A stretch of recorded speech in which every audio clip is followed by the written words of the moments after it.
सभापति महोदय, आज मैं इस देश के सामने बड़ा इम्पोर्टेंट प्रश्न लेकर आपके सामने खड़ा हुआ हूँ।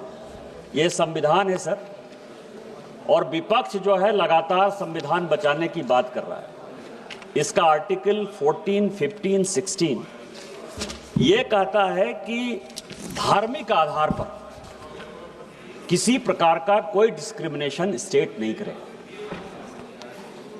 जब कॉन्स्टिट्यूएंट असेंबली बन रहा था सभापति महोदय, तो तजीमुल हसन साहब एक मुस्लिम लीग के एमपी थे और वो एक संशोधन लेकर आए कि मुसलमानों के लिए अलग लोकसभा और विधानसभा होना चाहिए और मुसलमानों के लिए अलग से रिजर्वेशन होना चाहिए। सरदार वल्लभ भाई पटेल ने आर्टिकल 6 के माध्यम से उसको गिराया और कहा कि पूरे भारत के जो नागरिक हैं वो एक हैं, और जो संविधान में आर्टिकल 14, 15, 16 है उसके आधार पर, धर्म के आधार पर किसी को भी रिजर्वेशन नहीं दिया जा सकता।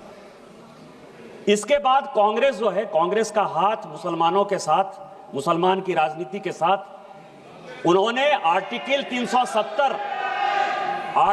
370 के माध्यम से जम्मू कश्मीर में schedule caste, schedule tribe, OBC का रिजर्वेशन खत्म कर दिया। जब तक कि 370 हमने खत्म नहीं किया सर, जम्मू कश्मीर में शेड्यूल कास्ट को, शेड्यूल ट्राइब को और ओबीसी को रिजर्वेशन नहीं मिला। आज जो स्थिति है सर कि 2004 में एक अलग स्थिति पैदा की। आंध्र प्रदेश में पहली बार मुसलमान के नाम पर आरक्षण 4% कांग्रेस ने दिया। सुप्रीम कोर्ट ने उसको एबॉलिश किया। आज उसी को आगे बढ़ाते हुए तेलंगाना में, उसी को बढ़ाते हुए कर्नाटक में मुसलमान को फिर से अलग से रिजर्वेशन देने की बात हो रही है। सेम इससे भी आगे नहीं हुआ सर।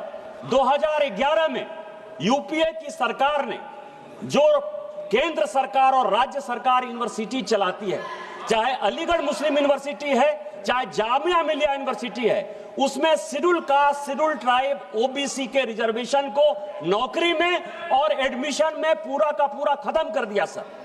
2012 में जब यूपी में चुनाव हो रहा था तो एक नोटिफिकेशन जारी करके मनमोहन सिंह जी की सरकार ने, तत्कालीन मनमोहन सिंह जी की सरकार ने 4.5% ओबीसी का रिजर्वेशन खत्म कर दिया सर।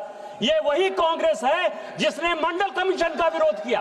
ये वही कांग्रेस है जिसने ईडब्ल्यूएस का रिजर्वेशन 2018 में विरोध किया। आज शेड्यूल का, शेड्यूल ट्राइब, ओबीसी का रिजर्वेशन अलग से दे रहे, काटकर मुसलमानों को देने की बात कर रहे हैं, ओबीसी को देने के। मेरा आपके माध्यम से भारत सरकार से सभापति महोदय आग्रह है कि जिन राज्य सरकारों ने वोट बैंक की राजनीति में, जिन केंद्र सरकार के लोगों ने वोट बैंक की राजनीति में इस संविधान की हत्या की है, राहुल गांधी जी के पार्टी ने हत्या की है, आर्टिकल 14, 15, 16 सभी को जेल भेजना चाहिए, एक कमेटी बनाना चाहिए और इनके रिजर्वेशन को बचाना चाहिए। जय हिंद, जय Bharat. Doctor Isha Khan Chaudhary.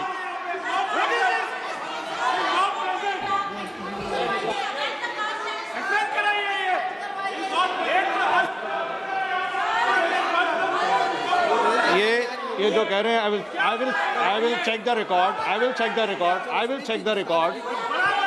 and whatever is the fact, only that fact will be taken, others will not be taken.